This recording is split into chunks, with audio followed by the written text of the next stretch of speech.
Welcome home to Big Apple Mountain Tarot. I'm Mike Rusnak. I'm Everest Tall. Today in this video, we're going to be talking to Aries, Aries rising, Aries moon, and those fans of Aries, this is the 2025 Aries forecast. Yes.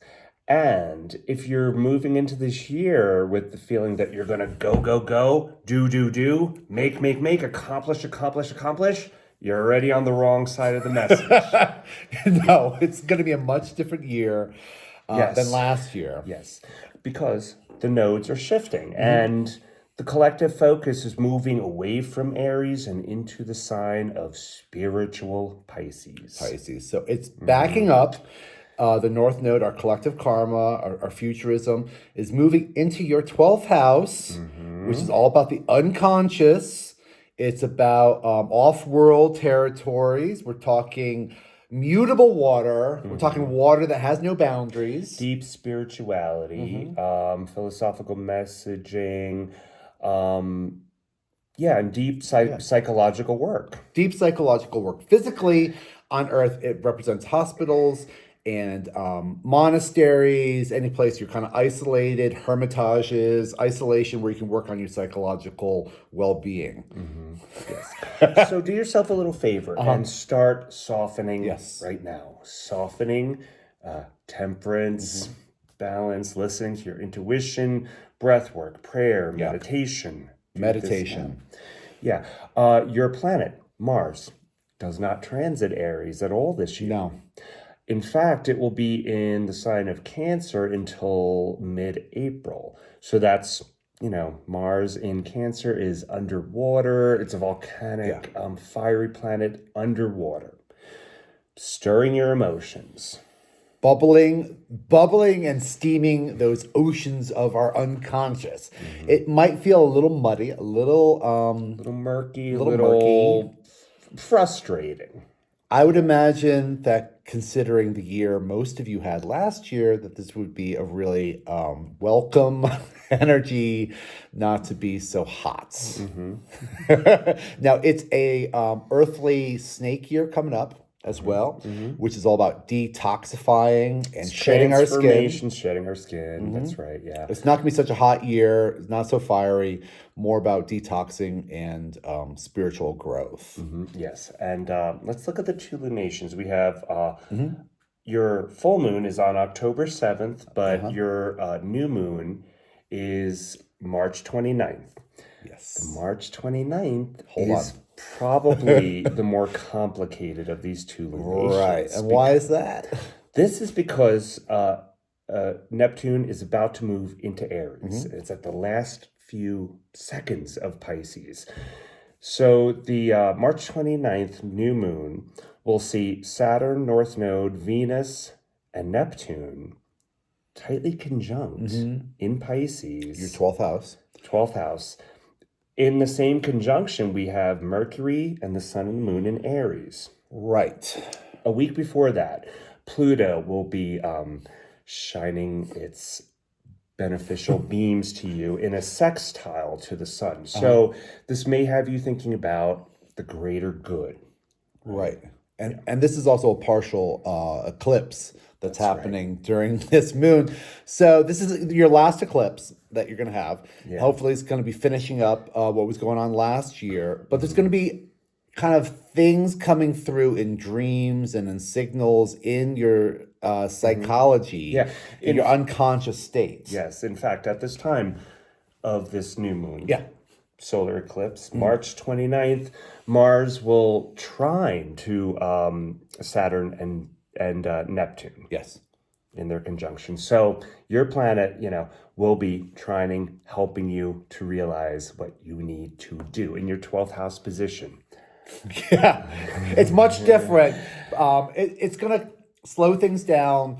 Your reaction time isn't going to be as quick and it's not going to be as fast, and that's good for you and everybody else. It might feel like hell. It might. It really might. It might be very frustrating. Yes. There could be kind of feelings of being very passive aggressive, of not really understanding on why you want to get things done, frustrations, but just kind of bring it back a little bit. Count to 10 this year. Please count to 10 a lot. And Venus and Mercury will transit Aries twice and then retrograde into Pisces and go back. Venus moves into Aries February 4th, retrogrades March 2nd into Pisces, and then enters Aries again April 30th and leaves finally on June 6th. Mercury will enter Aries March 3rd, retrograde on March 15th, re-enter Aries April 16th, and then leave May 10th.